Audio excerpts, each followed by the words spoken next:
Thank you. I'm so excited to be here. Welcome to Ladies Takeover Empowerment Podcast, Season 9. We are live in Zimbabwe.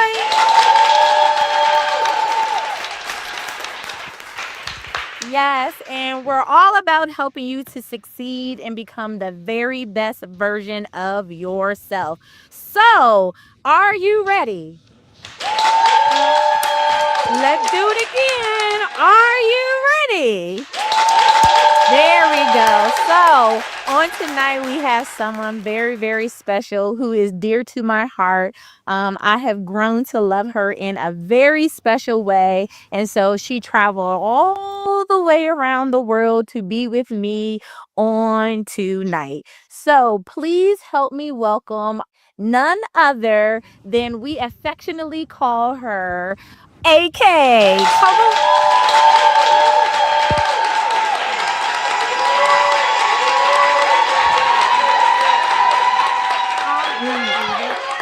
So tell everyone your real name and tell them a little bit about yourself. Absolutely. Well, my name is Ayeisha Kirkland. Yes. AK is just initials, nothing more. But before I get into it, I just want to thank you for this opportunity. And I get to brag because I'm a guest that can say you're my cat. So I do a plethora of things. I am an author. I am a youth pastor. I also am an entrepreneur. I have a business called Scribing Life Book Services, where I help other people get their books out. I rap, and I'll just leave it at that for now. But Yes. the array of things I do. But also, I am going into my senior year at American University. Yes. So maybe at the end, if we cheer loud enough, we can get her to do a rap. I put her on the spot, but maybe we can do that. She does spoken word too. She does some amazing things. So tell us you have some books out too, right? So what most recently came out? Okay, so this past July, I released the book entitled Altars 2.0, The Subtlety of Witchcraft. And this book is not about rebuking voodoo, hoodoo, none of that stuff. Everybody, when they're dealing with witchcraft, they look outwards, but they don't look inward. This book is about rebuking the witch in the mirror, the way we come into covenant agreement with the things that the powers of darkness try to do to us. Yes, absolutely. So if you don't have this book, you have to get it. It's a devotional. So Bishop and I were about to read the whole entire book. We brought it on the plane, and then we were like, oh yeah, we about to read. And I was like, you're not supposed to do that. So, but it is very intense. It's very good. Everyone who reads it loves the book. And it is self-reflective because that's what we should do. We should be looking at ourselves. So what I want you to do is tell us, what does a typical day look like for AK? She's the youth pastor at our church, so they call her Pastor AK. So what does that look like for you? Because I'm sure it's not one day isn't the same. No, absolutely not. I feel like Ecclesiastes, there's a time and For everything. so in the typical fawn spring, my day is wake up, pray, go to school, come home, study, go to church. Okay. But in the all season, so that's like summertime, that's when I spend time writing books, working on my business. So it varies depending on the season, but in reference to working with the young people at Word and Grace, I try to talk to them at least every day, different time zones. So every morning I start off the day with either sending them a devotion or getting one of them to send a devotion to one another. And we just try to keep in touch. That's amazing. So, tell everyone, you have a youth group outside of Word of Grace. You have a huge youth group. So tell us, how did that come about? What does that look like for you? What do you do with that whole thing? Absolutely. So even though I just started youth pastoring this year, I've been doing youth ministry ever since I was 15, 16 years old. So with that, I have an organization entitled Youth for Christ 305 Plus. Started in Miami, Florida, because that's where I was born and raised before I transitioned to the DMV. And basically, it is like a discipleship group. It was never meant to be that way. I just wanted Christian friends And those Christian friends wanted a leader. So they said, we take you. We teach us the Bible. You lead us. We're looking for a voice to help us. So now we do youth conferences. We do fasting group things, prayer. We have prayer every week on a Monday night around the midnight hour. So it gets intense. And now our focus is regional revival, taking what we've been doing in Miami and bringing it to different places. And it's absolutely amazing. If you have an experience or youth group, we'll make sure that we put up like the information on the bottom of the screen so people can follow your IG and your page and all that.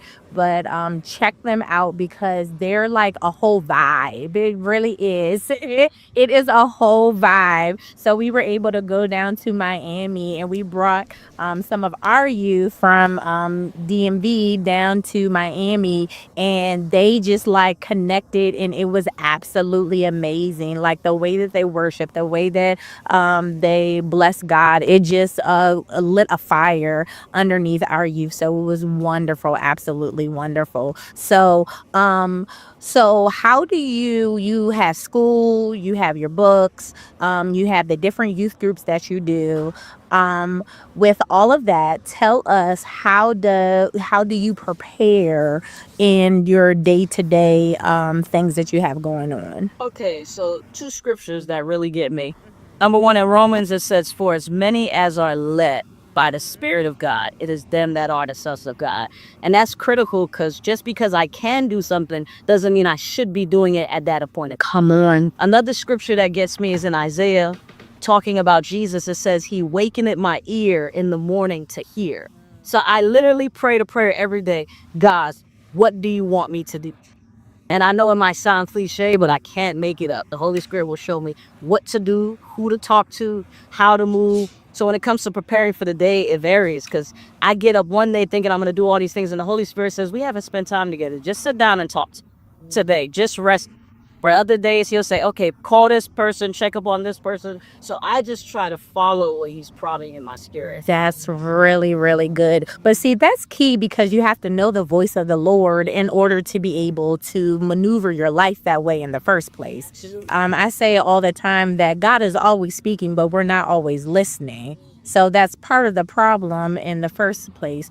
But what I was going to also add to what you were saying is that most of the time, well, not most of the time, a lot of times people are just busybodies. So they're busy doing busy work and they're not being effective in the things that they're doing because you don't stop to seek God to ask him, should I be doing it now? Should I be doing it in this season? So you're not effective in what it is that you're doing. I learned that the hard way because I exhausted myself and I would be so exhausted trying to figure out, why am I exhausted? I feel like I'm doing what I'm supposed to be doing. And God told me, you didn't ask me, were you supposed to do this? You just did it because you could. And so I realized that if I put my hands to do something and something that I really want to do, I'll be able to do it. So I had to be very careful what I choose to do and how I choose to do it because God has given me a gift to do almost anything. I lied to you not. So I didn't intend on really starting a baking company.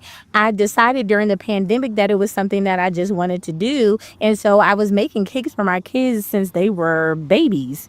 And then all of a sudden during the pandemic, I made a sweet potato pie, and then I made it for somebody else, and then somebody else, and then somebody else. And then before you know it, everybody started asking me. And then I just started baking over and over and over again. And then it just kind of turned into a thing. And then I was telling people, shh, don't tell nobody because I don't want to keep making them. And more people kept telling people. And then everybody was like, well, you should just make a company. I was like, I don't think so. But it just got kind of out of hand. And God was like, well, every time you touch something, do you want to know what else I did during the pandemic? I started a oil company. I made essential oils. Wow. I didn't have no business doing that.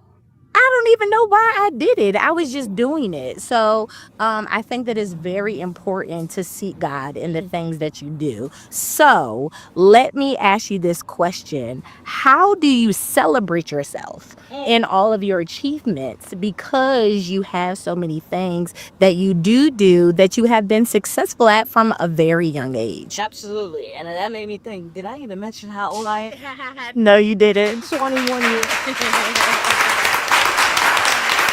I'm gonna be honest with you. I think if my mom is my number one fan, I might be my number one hater. But I don't celebrate myself based on what I did. I celebrate myself based on what I know I can do. So everybody would tell me good job, and I'll be like, well, there's more that I know I can do. So I'm in the process of learning how to celebrate. And I would be honest, I have developed it by talking to God, because there'll be times where I'll go to God and I'll be like, man, God, I feel like I could have done this better, that better. My apostle would call me a perfectionist, super critical and hard on myself. And one time I was in prayer talking to God, and I said, God, I felt like I should have done this, done that. And God responded, you don't know how proud I am of you. And when he told me that, it wrecked my world.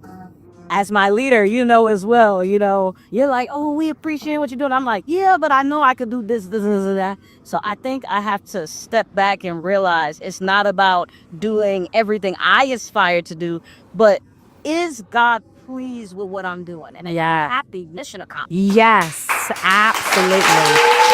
100%. 100%. And I think when you stay in that vein, it keeps you humble too. It really does keep you humble. That's the right place to be. So what legacy do you hope to leave behind? Because you're in a vital place in your life where you could go any direction. So do you think about your legacy? What do you want to leave behind? Okay, I said in one of my raps or spoken words, I can't remember, I said it's not what I leave behind, it's who I leave behind. Come on. My life is all about souls. Mm-hmm. Whether I'm writing a book, I'm doing a rap, whatever I'm doing, I want to make sure when I get to heaven, I could point out a couple people I brought with me. It's that serious to me. So for me, if I led people to the kingdom, that's the legacy I want to leave. And here's the thing, another thing I just want to say. So many people think leading people to the kingdom is just giving them a sinner's prayer. Come on. I Right. don't believe in that. Yeah. And another rabbi said, I know they accepted Christ, but where they at?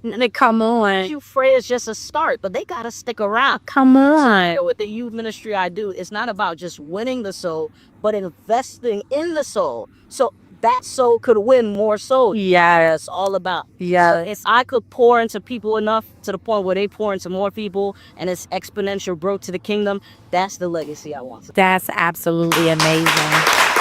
Absolutely amazing. Wonderful, wonderful. Well, I know that we have someone that wants to ask you a question from the audience. So I'm going to give them an opportunity to do that. So while they're about to ask you a question, why don't you give us a snippet of a spoken word or your rap or something, whatever God lays on your heart? Go ahead. God bless the people. Go ahead. In the beginning, let there be light. See, God had me live from the start. Then he told me I gotta be light, shining bright to those in the dark. You can't hide from my drip, even with Noah's Ark. And man, you gotta take a sip, and this fountain ain't too far. I'm on that come see a man like the woman at the well. Yeah, my Christian life ain't perfect, but it treats me pretty well. They be locked up in that bondage, but nah, I don't do no cells. He gave me building blocks to light. I ain't talking about no cell.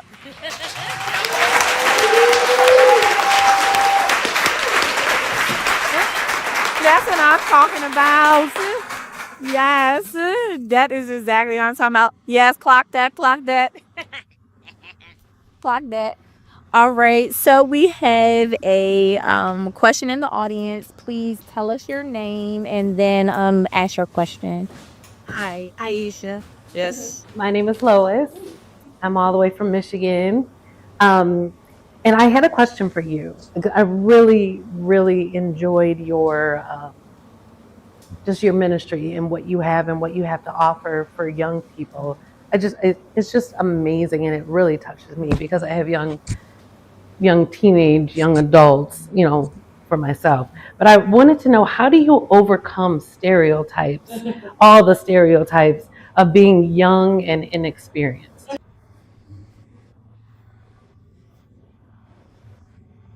So, not just young and inexperienced stereotypes. Let's just take a moment on this Women's Empowerment podcast to talk about this biblical illiterate thought that women can't preach. The young stereotype, I deal with being the female stereotype.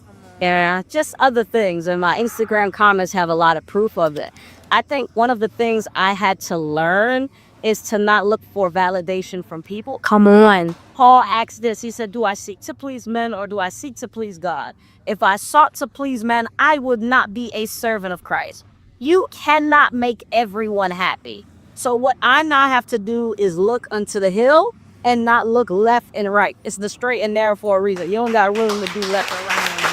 And with that, I also learned to not cast my pearls before swine. Because at the end of the day, I'm not sent to everybody. That's it. I am sent for those assigned to my voice. And as I pray and do what God tells me to do, those who need to receive from me will. And those who want to operate in pride or whatever other spirit it is, because it ain't the Holy One. No, it's not. Whatever other spirit they're operating in, that's between them and God. And I believe one day they'll have to give an account for it. Absolutely. Great answer. Great answer. Thank you so much. So, she forgot to leave just a little bit off of her resume, and that is that you have worked in the White House.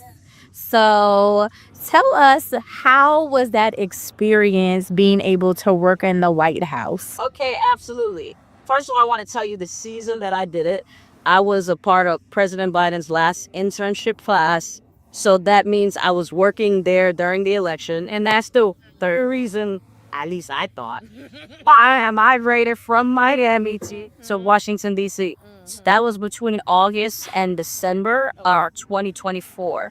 And to be honest with you, it was amazing. It doesn't get mentioned a lot because of what I do via ministry, but my heart is for government. My heart is for international relations. And I was working in the Office of Presidential Correspondence. So all the mail that was coming, it was my job to read that mail, to sort that mail, and coordinate responses. That is the most politically informed I've been in my life. Really? Yes, because they kept me up to date on all the issues. I knew what was happening. I also took phone calls as well. And another thing that it taught me as a Christian is it's like sampling the United States of America. Reading mail from different people in different places, I got to know, okay, I need to spend a whole lot more time in my prayer project for our nation. And lastly, I was happy to be there at that time because I was a kingdom representative. Come on. So I spent a lot of time praying and fasting on the White House grounds. To one of my fellow interns was like, did we do something wrong? You don't eat lunch with us no more. And I'm like, no, I'm just doing something different. I'm just on a different assignment. And the second thing is being there at that time as well. It's an opportunity for ministry. I don't need a pulpit preach. I know that's right. I'm not the person looking for a platform because at the end of the day, real ministry begins when we leave church. Absolutely. So for me, if I could prophesy in front of an auditorium, why am I not giving prophetic words in a way? And I remember one time he asked me to do it, and I took the girl outside, and the girl started crying for me. I said, no, please. The point I'm trying to make is the work was still happening. Not loud, not where everybody could see, but the work still had to be done because whether it's, the drug house or the White House, everybody needs somebody on assignment to give them the word. Yeah, absolutely. Very good. Very good. This is where it's at. So, I tell people all the time, I wish that when I was her age that I was thinking like this and that my mindset was like this. And so I know that the doors are going to continue to be open and platforms are going to continue to be made because your voice has to be heard. Not needs to, it has to be heard throughout the world. And so I'm just so godly proud of you. I really, really am. And so one more time, give it up for Miss AK. Well, thank you all. This has been another episode of Ladies Takeover Empowerment Podcast. Don't forget to like, share, and subscribe. We'll see you next time.